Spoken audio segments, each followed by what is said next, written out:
eu vou contar um pouco da nossa vida. Vou iniciar assim pela gravidez, quando eu estava grávida do Joaquim. Então eu tinha um Júnior que tinha 6 meses, ele adoeceu pela primeira vez, eu já estava grávida do Joaquim, porque assim, eu ganhei o Júnior e fiz uma ligadura. Pedi uma ligadura e fizeram a ligadura, só que fizeram amarrada, eu não sabia. E em seguida desamarrou e eu engravidei do Joaquim. Aí tive uma gravidez de alto risco, porque ele se gerou nas trompas até os 4 meses. Bom, ligadura lá no Brasil eles fazem, no caso, cesárea, aí cortam ali pra gente não engravidar mais, as trompas. Eu acredito que seja as trompas, não sei muito bem. Eu acho que é. Útero. Daí meu foi amarrado, não foi cortado e costurado. Pra mim não engravidar mais. E eles amarraram e desamarrou em seguida. E aí eu engravidei do Joaquim e tive uma gravidez de alto risco. Aí ele se gerou nas trompas até os 4 meses. Aí com 4 meses a doutora disse, não vou, nós temos que fazer um aborto porque ele não vai se gerar nas trompas. Eu vou fazer a última ecografia, essa é a última ecografia que eu vou fazer. Vamos ver se ele estiver nas trompas, tu vai internar e nós vamos tirar ele. Daí a gente fez a ecografia, ele tinha saído das trompas, tinha ido pro útero já. Então até os 4 meses ele ficou ali, nas trompas, depois foi pro útero. Daí ali eu tive uma gravidez de alto risco, porque quando eu ganhei o Júnior, eles fizeram uma incisão no meu útero, retalharam muito o meu útero, e aí eu não podia mais ganhar outro filho de parto normal. Se eu ganhasse de parto normal, ia estourar e eu ia morrer, estourar meu útero. Então, como eu já tinha uma idade bem avançada, eu tive diversas vezes ter que internar para fazer soro, para segurar ele, porque eu queria abortar, no caso, eu ia abortar espontâneo. E com 7 meses de gravidez, eu tive um sangramento muito grande, a doutora disse, não vamos tentar segurar mais, vamos fazer uma cesárea, porque eu não poderia ganhar de parto normal, e vamos tirar ele com 7 meses. Aí tiraram o Joaquim com 7 meses de gravidez. Ele nasceu bem pequenininho, bem magrinho, com 2 quilos. Mas nasceu com o pulmão formado, tudo perfeito, não precisou nem ficar na incubadora. Pôde ir para casa comigo normal. E aí o Júnior começou a ficar doente, o Júnior começou a internar, e o Joaquim era pequeno, e tinha a minha filha, a Priscila, a irmã dele, que tomava conta mais do Joaquim do que eu, porque eu parava mais no hospital do que com o Júnior do que com ele. E aí a gente teve uma situação financeira muito ruim. Nós passamos muita dificuldade. Eu cansei de não comer para deixar para eles. Quando eles eram pequenos, às vezes eu tinha só arroz puro para dar para eles comer. E as vizinhas me ajudavam. E o Júnior sempre internando, parava mais no hospital.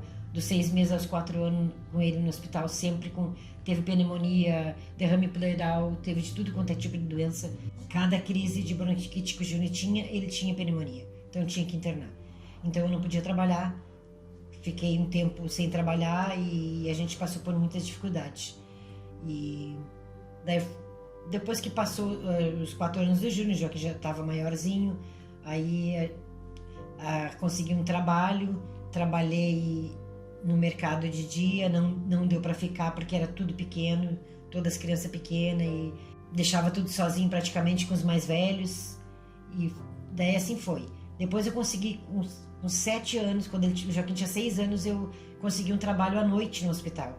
Daí de lá pra cá, eu sempre trabalhei à noite para poder ficar com eles durante o dia e cuidar deles. Então o Joaquim, quando entrou pra escola, entrou com 6 anos na primeira série. E ele era uma criança, ele é hiperativo, sempre foi, nunca parou. Com 3 anos de idade, ele colocou um roller nos pés da irmã dele e saiu andando sozinho, sem ninguém ensinar. Roller é patins, que lá no Brasil a gente chama roller, é o mesmo patins. Então ele colocou nos pés e saía andando sem ninguém ensinar ele. E eu lembro uma vez que eu fui procurar emprego de manhã cedo, eles tudo dormindo. Quando eu voltei para casa, o Joaquim tinha 4 anos de idade, tinha acordado, servido leite para ele, pro irmão dele que era mais velho, tinha 5 anos, botado o tênis do irmão dele, colocado os calçados nele e levado o irmão dele pro pátio para brincar. Então ele sempre foi assim. Sempre, desde pequeno, ele era terrível, danado. Aí chegou na época da escola, começou o grande problema. Ele não parava sentado na classe para estudar. Olha, todo dia tinha reclamação dele, que ele conseguia fazer toda a sala a se envolver com ele. Aí a professora resolveu botar ele na última classe, porque se ele estava na frente, as crianças tudo prestavam atenção nele. Botou na última classe, lá atrás, pois todas as crianças viravam para atenção, ele chamava a atenção das crianças, não adiantou nada, todos se viravam e ela não conseguia dar aula. Daí eu disse para ele, meu filho, por que tu não para fazer as coisas no colégio? Daí ele disse para mim, mãe, é que a professora passa as coisas tão fácil que eu já sei, que eu não quero fazer aquilo que eu já sei. Porque, claro, ele é hiperativo, então ele sempre teve um QI mais alto, assim, sempre aprendeu mais rápido as coisas. Eu nunca ensinei ele em casa, ele sempre fez os temas sozinho, aprendeu a ler sozinho, aprendeu a andar de bicicleta sozinho, foi tudo mais fácil para ele. E daí na fase da adolescência também, todo ano era a mesma coisa, de 6 anos a 14 anos, sempre reclamação na escola. Aí antes de eu pegar no hospital à noite, eu trabalhava no hospital à noite e eu fazia faxina durante o dia nas casas das enfermeiras. Então eu trabalhava a noite toda, saía do hospital e ia direto fazer faxina na casa da enfermeira. Então a minha filha, a Priscila, cuidava deles, né? Tanto dele como do Júnior. E ele fazia arte, né? E ela botava ele de castigo, ele fugia de casa. Uma vez ele fugiu, ela se apavorou porque não encontrava ele em lugar nenhum. Ele fugiu para ela não bater nele, não botar de castigo. Então ele sempre foi assim. Nós morávamos numa... Tinha um amiguinho dele do lado, o Felipe, me lembro muito que eles ficaram eu morei muitos anos ali, então eles tiveram a infância e depois um pedaço da adolescência junto. Então eles aprontavam muito. Depois tinha 2 meninas que eram amigas deles também, eles ferviam muito durante o dia, jogava bola. Ele só queria jogar bola. Se deixasse, ele jogava bola até dentro de casa, né? Porque sempre gostou de jogar bola. Eu, até os 6 anos, eu quase não conseguia trabalhar por causa... Porque não tinha quem cuidasse deles, né? Tinha a irmã que cuidava, mas mesmo assim... Então a gente passou muita dificuldade, muita fome mesmo. Se não era as pessoas a nos ajudar, a gente não tinha nem o que comer. E eu muitas vezes deixei de comer para poder dar para eles. Nós morava em Canoas, né? Cidade de Canoas, né? Minha mãe morava em Cachoeirinha, outra cidade. Cansei de pegar ele e o Júnior pequeno e nós ia a pé de Canoas até Cachoeirinha. Demorava 2 horas a pé para ir para casa da minha mãe lá para poder de dar de comer para eles, né? E uma vez eu trabalhei também num restaurante e aí eu fiquei lá, acho que 1 mês, e aí saí. Daí fui lá para receber e eu não tinha dinheiro para passagem para ir até lá no restaurante receber, porque eu morava em Canoas e trabalhava em Porto Alegre. Daí o Joaquim foi comigo, nós fomos a pé, demoramos 1 hora para chegar lá no restaurante. Chegamos lá, a mulher não me pagou aquele dia, tivemos que voltar a pé de novo para casa. A gente morava numa vila, uma casinha bem pequenininha, tinha um quarto só, uma sala e uma cozinhazinha.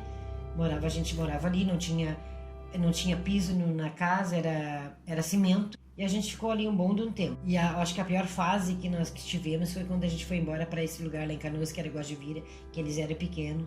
Ali foi a pior fase que nós tivemos. Passamos muita dificuldade, tivemos que andar muito a pé para poder ter o que comer. Tínhamos que ir a pé lá para casa da minha mãe para poder ela dar comida para ele. Me lembro que tênis, não tinha nem dinheiro para comprar tênis, eu tinha que colar os tênis do Joaquim. E às vezes até costurar, porque era de tecido, eu costurava para poder ele ter o tênis para colocar no pé, para a gente poder sair, porque ele não tinha calçado, né? Não tinha condições de comprar. E assim a gente passou um pouco da infância dele com muita dificuldade, muita fome, muita pobreza. Então ele teve uma infância bem, com bastante sacrifício, assim, porque ele, claro, queria comer as coisas, queria passear, queria roupa, e não tinha brinquedo, Natal. A gente cansou de passar o Natal que não tinha um brinquedo para dar para eles quando era criança. Então ele passou muita dificuldade na infância dele e na adolescência dele. E como a gente morava nessa vila lá em Canoas, era uma vila, então lá tinha muita criminalidade, muitas drogas, os rapazes fumavam droga na frente de casa, andavam armada na frente de casa, e a gente foi assaltado muitas vezes lá. Uma vez entraram dentro de casa, nós dentro de casa, eu e o Joaquim e o Júnior e o outro irmão dele mais velho, entraram, eu achei até que era a irmã dele que estava entrando, e acabei abrindo a porta, achei que era ela, e era eles, uma camiseta enrolada no rosto, e e pegaram meu outro filho mais velho, encostaram na parede, entraram e roubaram a TV e o videogame que eles tinham ganhado da minha irmã, um videogamezinho que eu nem lembro, é um videogame antigo assim, que era fita, que se colocava fita, não me lembro o nome do videogame que era. E eles levaram o videogame deles e a televisão, a única coisa que eles tinham, assim, ainda que a minha irmã que deu pra eles, e levaram. E fomos, daí depois eu reconheci um dos rapazes pelos olhos e pela voz, e eu denunciei ele, porque eu acho um absurdo aquilo ali, né, sendo pessoas que moram ali perto da minha casa. Aí, e lá eles eram acostumados de botar fogo na casa com as pessoas dentro se alguém denunciasse. Denunciei eles, aí eu tive que sair de casa com medo, fui lá pra minha mãe. Quando a gente voltou não tinha mais nada dentro de casa, eles levaram tudo que nós tínhamos, todas as cobertas, todos os pratos, talher, tudo que a gente tinha. Até os brinquedos deles, que eles tinham, os bonequinhos, que eles levaram. Então a gente passou assim muita dificuldade, muita pobreza, assaltos tivemos bastante. Então esse tempo que a gente morou em Guajivira, acho que foi dos 6 anos aos 12 anos de idade dele, a gente passou muita dificuldade, muita fome. Ele via muita criminalidade, ele via muitos guris se drogando, gurizinhos novos. Inclusive, uma vez mataram um perto da nossa casa, a gente foi ver, estava caído no chão, assim, numa valeta, morto porque era um drogado. E ele presenciou muito esse tipo de coisa, mas graças a Deus que ele nunca se envolveu com nada disso. Ele sempre foi um menino bom. Com 16 anos ele começou a trabalhar, e ainda bem que essa fase, até pequeno, até os 12 anos, passou.